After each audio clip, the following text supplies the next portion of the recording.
हाय नमस्कार. आजची आपली रेसिपी आहे नड्डा कबाब. तर त्या अगोदर माझ्या चॅनलवर नवीन असाल तर चॅनलला सबस्क्राईब करा. आणि चला तर व्हिडिओ बनवायला सुरुवात करूया. हे मी 3 आलू घेतलेले आहे, वाफवून साल काढून घेतलेले आहे. 3 आलू घेतलेले आहे. यामध्ये एक छोटासा एक बारीकसा कांदा घेतलेला आहे कापून. आणि यामध्ये मी आता यामध्ये स्वादानुसार मीठ आणि 1 चमच लाल मिरची पावडर घेतलेला आहे. अर्धा चमच जिरा पावडर आहे, अर्धी चमच धनी पावडर आहे, स्वादानुसार मीठ आहे आणि चाट मसाला आहे. हा यामध्ये टाकून द्यायचा आहे आपल्याला आणि याला हाताने छान मिळवून घ्यायचं आहे. हे पिंगर आहे. मी कच्च्या पिंगरचा पॉकेट आणला होता, मी घरी तळून घेतलेला आहे हे पिंगर छान.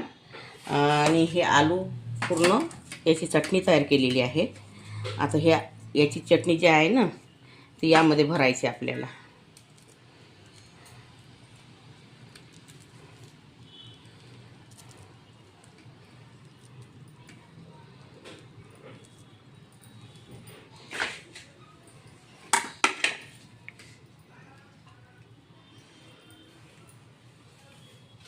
आणि ह्या शेवमध्ये असे डीप करून घ्यायचे.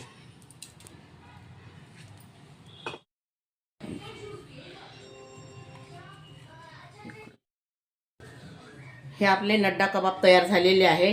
अगर तुम्हाला माझी रेसिपी आवडली असेल तर व्हिडिओला लाईक करा, शेअर करा आणि चॅनलला सबस्क्राईब करा. आणि व्हिडिओ बघितल्याबद्दल धन्यवाद.